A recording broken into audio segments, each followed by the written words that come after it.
Hi, it's Jessica and And April. from Sacred Roots. So we're going to start off with a little bit of an astrology talk. And so today, what I've kind of pulled up, some of the resources I pull from is the David from the Leo King and Aunt Orly, and then I do my own to kind of like get 3 different versions. So this week, the main theme of what's been going on is Mercury is shifting into Sagittarius. So we're out of all of that scorpionic communication and scorpionic energy, at least with Mercury. And then we also have Chiron stationing to go direct, and Chiron is in Aries.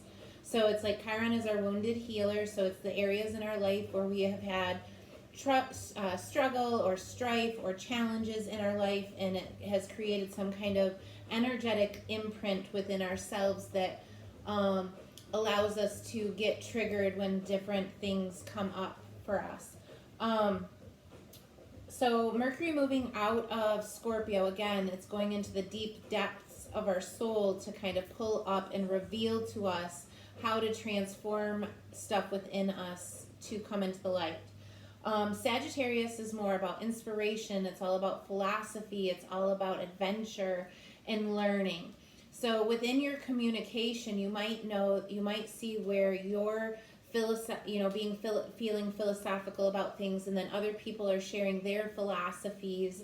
So there might be a lot of communication about inspiration, how you want to be creative, how you want to go forward in your life. That arrow that you're pointing to, you're going to be communicating about the distance and the end and where you're going.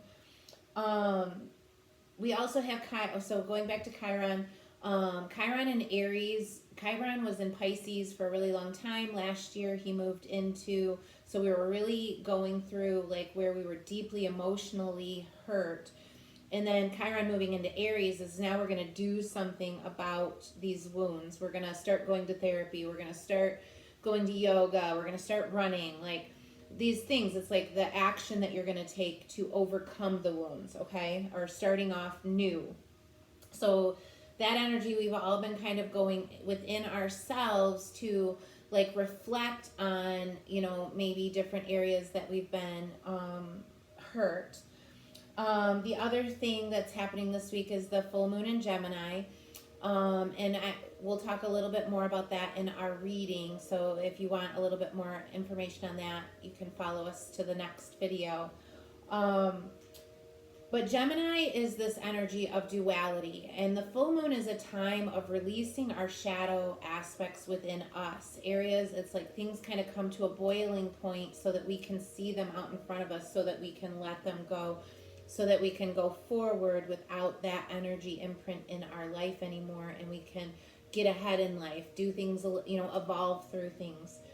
Well, because the sun and the moon are in exact opposition to each other, it asks us to balance the ego with our emotions. And so that's how it's going to help you work through those shadow aspects. Yes. Gemini specifically, so thinking about that, and Gemini is also that same duality of the sun and the moon. It's this polar opposite of energy that we all, within us, so you hear me talk a lot about the divine feminine, the divine masculine. That is what a representation of Gemini is your divine masculine, your divine feminine that resides within you. It's not one or the other. It really is both. But you have these polarities of the sun and the moon, the emotion and the ego, and how do we then in other aspects like Libra, do we balance that duality out, and then there becomes a gray zone. But Gemini is the light within us and the dark within us, and how they are separate but yet still a part of the one. Like opposite but equal, like the yin and the yang. Yes.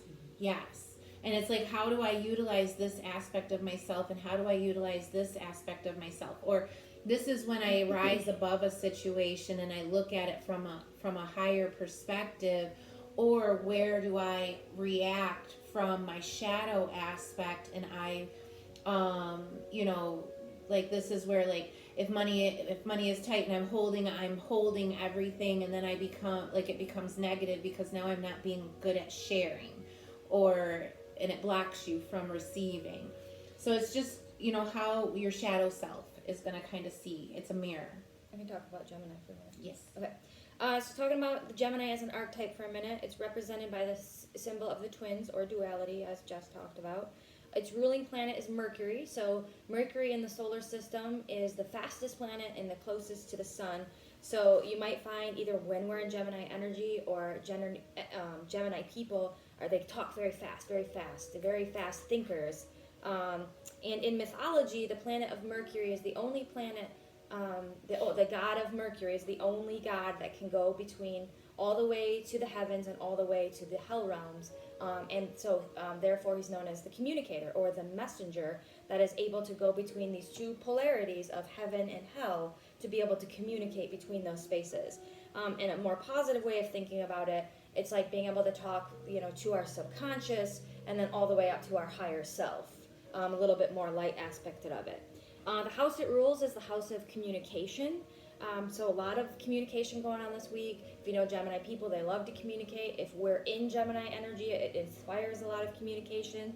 The element that rules them is air. So again, communication, logic, thinking. A lot of people with like a lot of Gemini or air energy, might overthink things. We might get in that hamster wheel brain.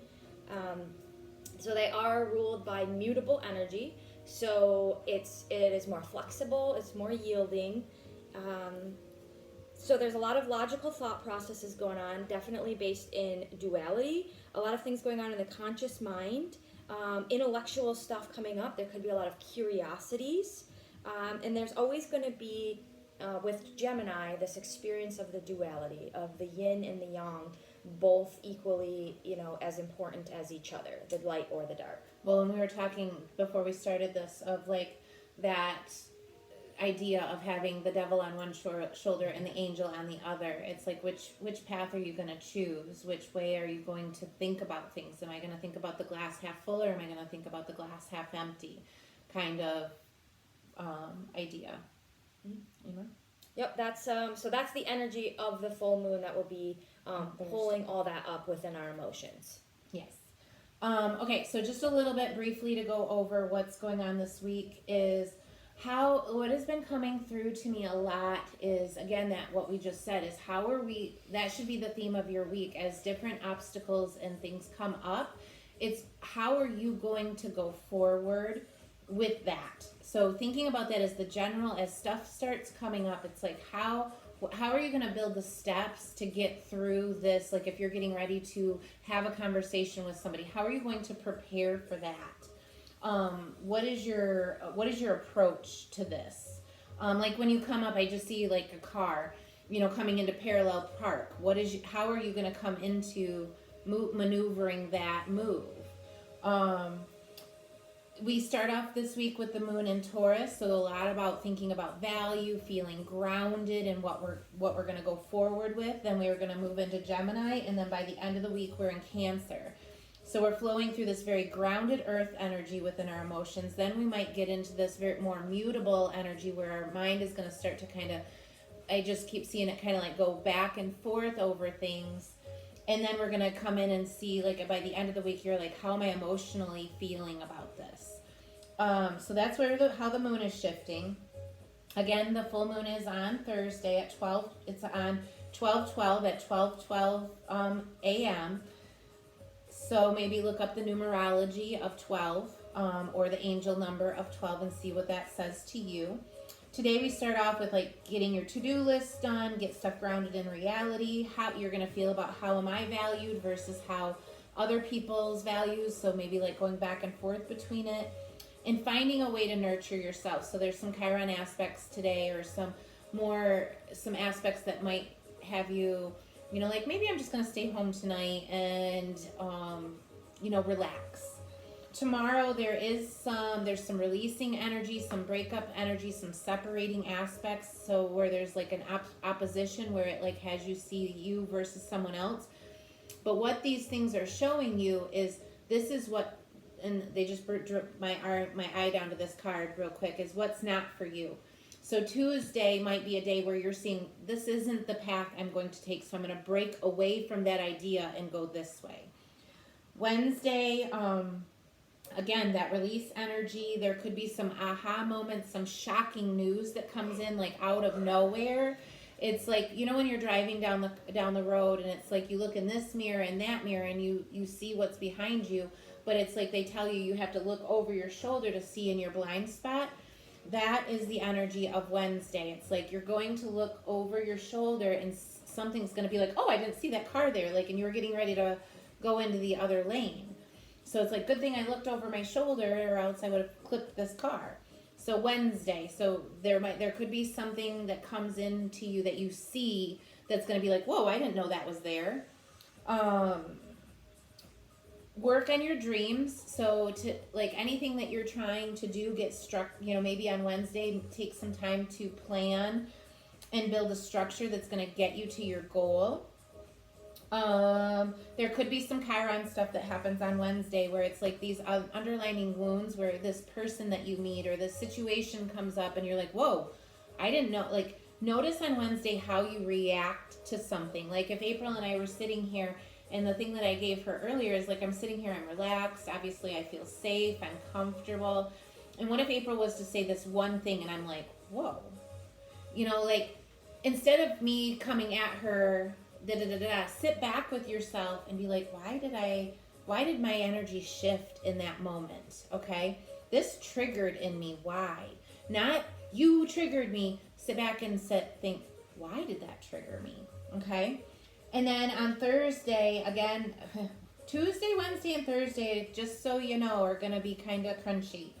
So there's a lot of squares and stuff like that. So people are going to feel edgy. That full moon is on Thursday. Chiron is stationing to go direct. It's all like release, release, release, release, release. There could be stressful, and whatever stress that is happening in your life, it might leave you like, man, that really sucks. Instead of Thursday being like angry or harsh like that, it's like, man, like, I really wish that wouldn't have happened. So this, and this didn't happen. You know, I really wish we could have avoided that. Because I'm really remorseful. There could be regret instead of, you know, before earlier in the week there might have been bitterness. Now you're into that aspect of like, now I regret this. I regret saying that. I regret blah, blah, blah. I regret allowing my shadow self to lead first instead of my divine self to come, you know, to lead the way. So again, that Gemini aspect of you. Friday carries the same energy signature that Wednesday does, where it's like there's an aspect that's going to bring something that was once hidden into your awareness so that you can see it.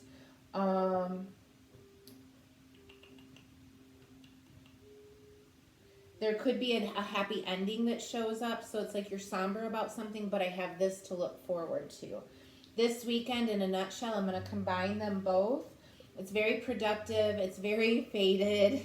April needs a nap. There's a lot of nodes. On Saturday specifically, Venus is talking to the North Node. There's a lot of the planets that are talking to the North Node. So through all of this stuff that you're going to be releasing during the week, it's going to set you on a faded path going forward. So anything you want to conclude? So thinking about this this full moon, and again, like Jess said, with some other squares that are going on, there'll be some discomforting energy. I was going to say hostile, but I felt like that was a bit much. So when depending on how you act. Depending on how you respond to it or how you deal with that challenging energy, it could inspire you to feel hostile. But hopefully you take that challenge and tap into your higher self.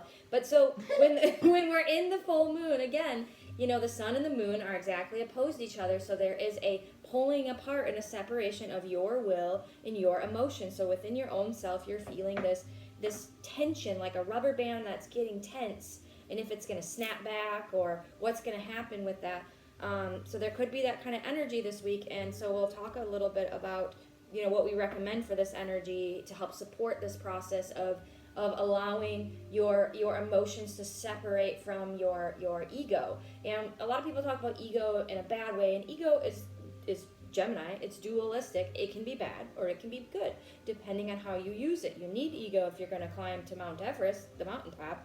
But too much ego obviously will, it's very annoying for most of us if you have too much. So when we're talking about a full moon in Gemini specifically that has to do with communication, we're talking about our throat chakra. So the throat chakra has to do with communication, obviously, our will, our truthfulness, and our integrity. Okay? And a couple things we're going to recommend for this. Some of the crystals we recommend is turquoise, blue agate. The blue agate can be found in our communication kit that just released. Aquamarine, and this isn't actually in my list, but this is one of my favorite ones, lapis. Especially talking about integrity, lapis is one of my favorite. And trying to tap into that higher self. Mm-hmm. I really think about lapis, I don't, maybe it's just the color, as like for the throat. Mm-hmm. But traditionally, the best crystals are going to be the blue agate and aquamarine for Gemini specific energy. But for throat chakra, I'd also add in the lapis there. Some of the essential oils are going to be ylang ylang, which we worked with in our heart purification. And we've highlighted bergamot in our latest communication kit. And bergamot is going to help with self-acceptance. It's going to help with people who fear or have a hard time revealing their true feelings, who feel, like you're wearing that mask of people pleasing and it's hard for you to speak your truth. It's also going to help with self-judgment and low self-esteem, a great one for depression as a whole. So also with the throat chakra, there's a couple really good affirmations you can work with. Maybe through this Gemini full moon as you're feeling challenged, you might like to mantra these to yourself to kind of just keep yourself in positive energy, flowing with that communication in a positive way. I live my truth and communicate it easily. My integrity is my word, and my word is my truth. I will develop each time I meet a new challenge, and I express love and goodness each time I speak. Like all of those. Lastly, the throat chakra governs the thyroid gland, so anybody with thyroid conditions, working with the throat chakra itself will be really helpful. The neck, throat, the jaw, the vocal cords, respiratory system, and parts of the arm itself. So there is also a health aspect this weekend. So maybe doing stuff for your lungs, like any kind of, I know that lemon is also, putting lemon in your water detoxifies your body. So maybe doing some kind of breath exercises this weekend to clear anything out. But also if anything comes up, as I'm clearing my throat, or you notice something within a health aspect, you might notice that like you come up with a cold, or something might burp up out of this full moon, and maybe the antidote is to diffuse some bergamot or diffuse or sage, because that kills bacteria in the air. Yeah, so symptoms of blockages could include difficulty expressing or integrating your thoughts or feelings, blocked self-expression, stuttering, thyroid problems, addictions of any kind. Those can all be issues. And how you can start working with this and healing this. How do you know when you have healthy signs? That's going to look like the ability to express both your thoughts and your feelings, the ability to integrate the thoughts and feelings into language, able to have friendships and commune with others. Well, something that when you said the addictions, so that might be something that you might notice this week, that typically, you have a small glass of wine with dinner and it's every single day, and it's fine, but this week you might notice that those different shadow aspects that you have, where it's like this week I've put away 4 bottles of wine because life is feeling really hard. So knowing that level of temperance of, or something might come up to where you notice where it's like, man, I really need to quit smoking, like, because I just got bronchitis and that really sucked. So, noticing these areas that might be showing you or it's like this week I really want to go and blow like, $100 on myself when I really need to buy Christmas presents. And that could be an addiction also. So just noticing where those addictive qualities come up this week. And so I just mentioned the communication kit, which is our newest kit that came out. That is bergamot essential oil, white sage and a blue agate bracelet. You can check that out on either of our websites, www.sacredrootsgrow.com or anewmoonllc.com, to look for some support for either the throat chakra, self-expression, or support through this Gemini full moon. Absolutely. All right. Thank you for joining us. Namaste.